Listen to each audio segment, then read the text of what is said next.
یہ بچی کون ہے اس طرح اپنے دروازے کے آگے سو رہی ہے؟ یہ کیس مجھے رات ہی موصول ہوا کہ عامر بھائی ایک ایسی فیملی جن کے بچے گرمی کی شدت کی وجہ سے باہر اپنے گھر کے دروازے کے آگے سوتے ہیں، تو بس صبح ہوتے ہی اپنی ٹیم کے ہمراہ ان کے گھر کا وزٹ کیا۔ گھر میں کسی قسم کی کوئی بجلی کا کوئی انتظام نہیں، بیٹری، سولر، پنکھا کچھ بھی نہیں ہے، جس کی وجہ سے یہ بیچارے تمام بچے اپنے گھر کی تھلی کے باہر ہی سوتے ہیں تاکہ گرمی محسوس نہ ہو۔ ویڈیو میں آپ نے ایک بچی کو دیکھا تھا، تو یہ بچی وہ ہے جو باہر سو رہی تھی۔ ماشاءاللہ کتنی پیاری بچی ہے، کیا ہم اپنے بچوں کو اس طرح سونے دیں گے؟ بالکل بھی نہیں۔ اور گھر کی حالت بھی آپ سب کے سامنے ہے، کھانے پینے کا سامان اور راشن نہ ہونے کے برابر ہے۔ ہم نے بہن سے کہا کہ آپ نے بالکل پریشان نہیں ہونا، بس چند گھنٹے کی مہلت دیں، انشاءاللہ ہم سارا سامان برابر کر کے آپ کی خدمت میں حاضر ہوتے ہیں۔ تو اللہ کا نام اٹھایا اور چل دیے خریداری کرنے۔ تو سب سے پہلے ہم پہنچے بیٹری کی خریداری کرنے۔ بھائی سے ہم نے کہا کہ ہمیں ایک بہترین 100 واٹ کی بیٹری ہمیں ریڈی کر دیں، تو ایک بیٹری بالکل ریڈی پڑی تھی۔ بیٹری کے پیسے دیے اور ہمارے ممبر نے اپنے کاندھے پر لوڈ کیا اور چل دیے سولر پنکھے کی خریداری کرنے۔ اب ہم پہنچ گئے سولر اور پنکھے کی خریداری کرنے۔ بھائی سے ہم نے کہا کہ ہمیں بہترین کوالٹی کا پنکھا دکھائیں۔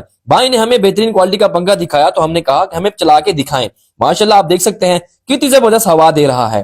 اس کے بعد ایک بہترین سولر پلیٹ خریدی جس سے سارا دن پنکھا چلے گا اور بیٹری بھی چارج ہوگی۔ بیٹری کے لیے ایک بہترین قسم کا چارجر بھی خریدا۔ بھائی کو تمام سامان کے پیسے دیے، سولر پلیٹ، پنکھا اور چارجر گاڑی میں لوڈ کیا، لیکن ایک ماہ کا راشن بھی بہت ضروری ہے۔ تو اب ہم چلتے ہیں راشن کی خریداری کرنے۔ دکان پر پہنچتے ہی بھائی سے ہم نے کہا کہ ایک ماہ کا بہترین راشن پیک کر دیں۔ راشن کو پیک کروایا، راشن کے پیسے دیے، سارا سامان کو اٹھایا اور گاڑی میں لوڈ کیا۔ اب ہماری خریداری مکمل ہو گئی ہے۔ اب ہم سیدھا جائیں گے اپنی بہن کے گھر۔ سامان زیادہ تھا اس لیے کچھ علاقے کے دوستوں کو بھی ساتھ لیا۔ ایک ایک کر کے تمام لوگوں نے سارا سامان اٹھایا اور روانہ ہوئے بہن کے گھر۔ اس خدمت کا مزہ اسے محسوس ہوتا ہے جس میں خدمت کرنے کا جذبہ ہو۔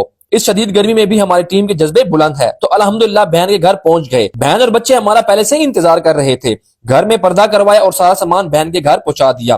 سارے سامان کو الگ کیا، بیٹری اور پنکھے کی فٹنگ کا کام شروع کیا۔ تو ماشاءاللہ آپ دیکھ سکتے ہیں پنکھے کی بہترین ہوا آ رہی ہے۔ آپ بچوں کے چہرے پہ خوشی دیکھ کر بخوبی اندازہ لگا سکتے ہیں کہ ان کو اس وقت اس پنکھے کی کتنی زیادہ ضرورت تھی۔ اس گھر میں اتنی گرمی تھی کہ بچے بار بار اپنے جسم پر پانی ڈال رہے تھے تاکہ کپڑے گیلے ہوں اور ہمیں گرمی نہ لگے۔ تو الحمدللہ اب ان کا دن اور رات دونوں کا بہترین انتظام ہو گیا۔ ایک ماہ کا راشن بھی مکمل مل گیا۔ بہن نے تمام ڈونرز کے لیے اور ہماری ٹیم کے لیے بہت ساری دعائیں کی۔ تو پاکستانیوں، ایسے بہت سارے گھرانے اس وقت ہماری مدد کے منتظر ہیں۔ آپ سب کے تعاون سے ہی یہ سب کچھ ممکن ہو رہا ہے۔ اپنا تعاون جاری رکھیں۔ 4 دن کی زندگی ہے، نہ جانے اللہ پاک کو کون سی چیز پسند آئے، ہماری دنیا بھی سنور جائے اور آخرت بھی سنور جائے۔ جہاں بھی رہیں خوش رہیں، اللہ نگہبان۔